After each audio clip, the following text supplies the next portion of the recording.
Did you know that each one of the 4 gospel accounts about Jesus' life in the New Testament gives us a specific picture of Jesus' life?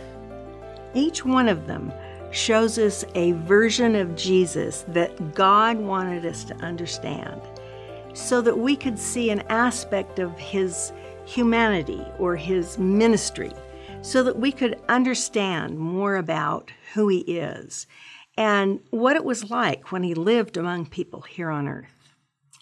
The first 3 accounts of Jesus' life, Matthew, Mark, and Luke, are often referred to as the synoptic gospels. Now, you know the word synonym when a word is used that's like another word, they're similar. Synonym, well, the synoptic gospels all take a similar view. They recount most of the same miracles. They talk about the same places that Jesus traveled to. So they're all very similar, and that's why they're called the synoptic gospels. But they're written to different audiences. The audience that Matthew is writing to in particular is a Jewish audience, and Matthew is very careful in his 28 chapters. 24 of them contain fulfilled prophecy from the Old Testament to make sure his Jewish audience understands that Jesus, the man from Nazareth, is the fulfillment of those Old Testament promises that God gave through specific prophets about the seed of a woman who would reverse the consequences of sin and death. Matthew put his life on the line to prove that Jesus was the Messiah. Mark wrote brief, quick accounts so that Romans, Jews, whomever would understand that Jesus had come and in 3 short years had completed a ministry for everyone. Luke, the only Gentile author of any of the writings in the Bible, was writing for Gentiles, non-Jews, as well as Jews. And he made the best timelines because he was a physician and he knew how to record history very clearly.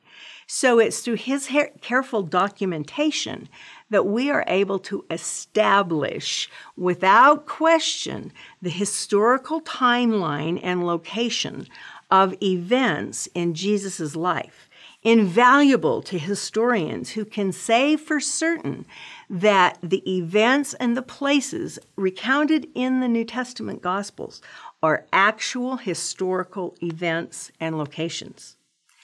And then there's the Gospel of John, unique because having been written about 3 decades after the other 3 were published and in circulation, it alone gives us Jesus' very specific claims about his identity. In the Gospel of John, we have the clearest statements from Jesus about his deity, about his claim to be God. And yet in all 4 of these gospel accounts, we see Jesus' life and ministry and its clear purpose. Jesus was born to die. Jesus' purpose in coming to this earth was to die for the sins of those who had gone their own way instead of God's way. You know, many people think that Jesus came as a good man to show us how to live. He came as an example. But Jesus never made that claim.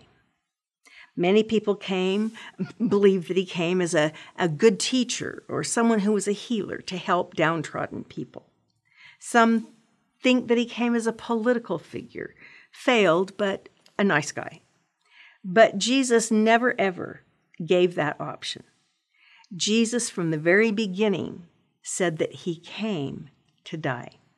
One of his earliest conflicts with the Jewish leadership that opposed him continually is recounted in John chapter 2, when in the city of Jerusalem, as he was beginning his public ministry, he came into the city and he overturned the tables of the money changers and the salesmen who were gathered there on the Temple Mount, making a big mess of all the goods there that were being exchanged as people came to worship.